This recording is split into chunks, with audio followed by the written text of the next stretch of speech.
የበደሌ ግርማና የአረንጓዴው መስመር። ሰላም ጤና ይስጥልኝ። እኔ ተጓዡ ጋዜጠኛ አማኑኤል ኃይሌ ነኝ። በቡና ሚዲያ የሀገሬን ታሪክ ልማት ፍለጋ ጉዞዬን የሚቀጥል ያዩንና ኦሮሞን ያንን ጥቅጥቅ ያለ ደን ተሻግሬያለሁ፣ ተሰናብቻለሁ። አሁን ወደ አዲስ መጥር ከተማ ደርሰናል። በደሌ የንግድ የኢንዱስትሪና የልምላሜ መናገሻ። አብራችሁን ቆዩ። በደሌ ስትገቡ መጀመሪያ የሚሰማችሁ የከተማዋ ንቁ እንቅስቃሴ ነው። ይቺ ከተማ ዝም ብላ የምታርፉባት ብቻ ሳትሆን የኢትዮጵያ አንዱ የኢኮኖሚ ደም ስር ናት።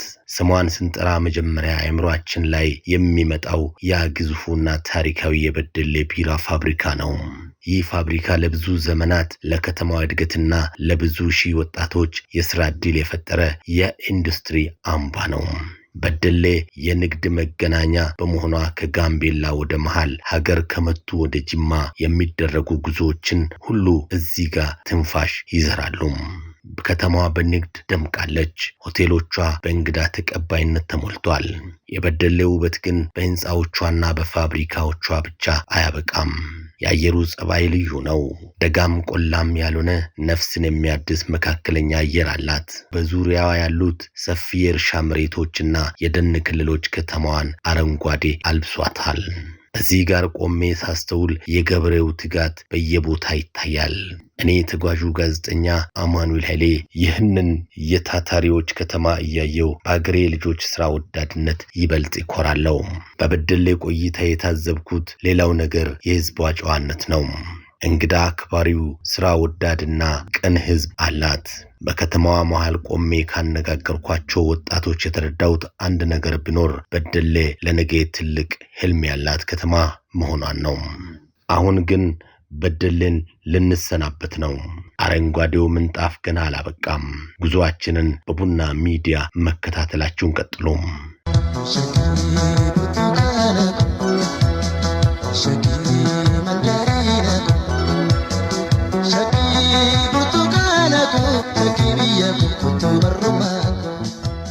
ከበደሌ ከተማ ቆይታዬን አጠቃልያለሁ። እኔ ተጓዡ ጋዜጠኛ አማኑኤል ኃይሌ ነኝ። በቡና ሚዲያ የሀገሬን ታሪክና ተፈጥሮ ፍለጋ ጉዞዬን የሚቀጥል። አሁን ወደ አንድ ልዩ ምድር ደርሰናል፣ ወደ አጋሮም። ከዚያም አልፈን የአባ ጂፋር መናገሻ ወደ ሆነችው ታላቋ ጅማ እናምራለን። አብራችሁን ቆዩ። እዚህ ጋር ተፈጥሮና ሰው ተስማምቶ ይኖራሉ። የአጋሮ ወጣቶችና ነጋዴዎች ታታሪነት የሚደነቅ ነው። ከተማዋ በየጊዜው እያደገች የንግድ እንቅስቃሴዋ እየደመቀ መጥቷል። እኔ ተጓዡ ጋዜጠኛ በዚህ ወርቃማ ምድር ላይ ቆሜ የገበሬዎቻችንን ትጋት ሳስተውል ለሙያዬና ለሀገሬ ያለኝ ፍቅር ይበልጥ ይጨምራል። አሁን ደግሞ የጉዞአችን ማሳረጊያ ወደ ሆነችው ታሪካዊቷ ጅማ ገባን። ጅማ አባ ጂፋር መናገሻ ጅማ ላይ ስትረግጡ ታሪክ ሰላም ይላችኋል። ያ አስደናቂው የአባ ጂፋር ቤተ መንግስት የጥንት ስልጣኔና የጥበብ አሻራ ሆኖ ዛሬም በግርማ ይቆማል።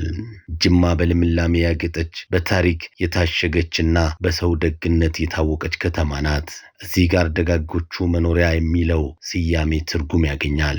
የጅማ ህዝብ እንግዳ አክባሪነቱ፣ ጨዋነቱና ቅንነቱ ለጉዟችን ትልቅ ድምቀት ሆኖታል። በየመንገዱ የምታየው ለምላሜና የከተማው ስፋት ጅማን በምዕራብ ኢትዮጵያ ብርቅዬ ዕንቁ ያደርጋታል።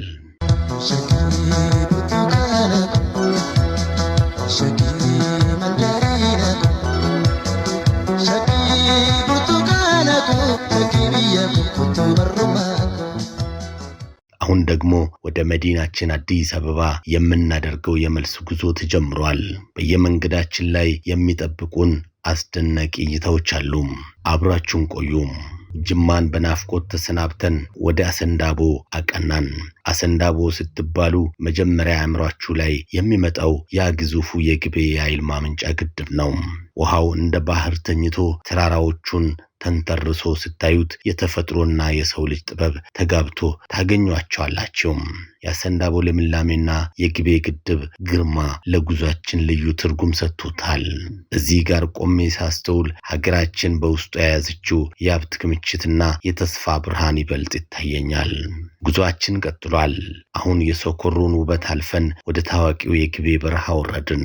የግቤ በረሃ ያ ሙቀት ወላፈንና ጠመዝማዛው መንገድ እዚህ ጋር መኪናው እንደ ኢባብ የተጠማዘዘ ተራራውን ሲወጣና ሲወርድ የታላቁን የግቤ ወንዝ ሸለቆ ከላይ ሆናችሁ ስታዩት አይን አይጠግበውም። መንገዱ ፈታኝ ቢሆንም የምታየው መልክዓ ምድር ግን ለካሜራ ባለሙያና ለተጓዥ ጋዜጠኛ ትልቅ ግባት ነው። በዚያ ጠመዝማዛ መንገድ ላይ የምናደርገው ጉዞ የህይወትን ውጣ ውረድና በመጨረሻም የሚገኘውን ስኬት ያስተውለናል። ከበረሃው ወጥተን ወልቂጤ ስንገባ አየሩ ተቀየረም። ወልቂጤም የጉራጌው ኩራት፣ የታታሪዎችና የነጋዴዎች ከተማም። ወልቂጤ ላይ ስትረግጡ ያ ያሸበረቀው የከተማዋ እንቅስቃሴና የህዝቦቿ ስራ ወዳድነት ልብ ይነካል። እዚህ ጋር ቆመን ትንፋሽ ስንወስድ የሀገራችን ህዝቦች የተለያዩ ቢሆኑም በስራና በታታሪነት ግን አንድ መሆናቸውን እናያለን። በመጨረሻም ወልቂጤን አልፈን የሰበታን ኢንዱስትሪዎች ተሻግረን ወደ መዲናችን አዲስ አበባ ገባን።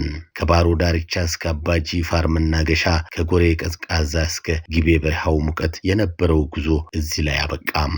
እኔ ተጓዡ ጋዜጠኛ አማኑኤል ኃይሌ ነኝ። በዚህ ጉዞ ውስጥ ያዩዋቸውን ታሪኮችን፣ የቀረስኳቸውን ውበቶችና የታዘብኳቸውን የህዝብ ወጎች በቡና ሚዲያ በኩል ለእናንተ ለማድረስ በመቻሌ ትልቅ ኩራት ይሰማኛል። ሀገራችንን እንወቅ፣ ታሪካችንን እንወቅ። የዚህ የጉዞ ማስታወሻ የመጨረሻ ክፍል ይህ ነበር። ቪዲዮውን ከወደዳችሁት ላይክ እና ሼር ማድረጋችሁን አትርሱም። ለቡና ሚዲያ ቤተሰብ ካሉናችሁ ደግሞ ሰብስክራይብ አድርጉ። በሌላ የአዲስ ጉዞ ፕሮግራም እስክንገናኝ እኔ ተጓዡ ጋዜጠኛ አማኑኤል ኃይሌ ነኝ። በሰላም ቆዩኝ እላለሁ። ቸር ያቆየን።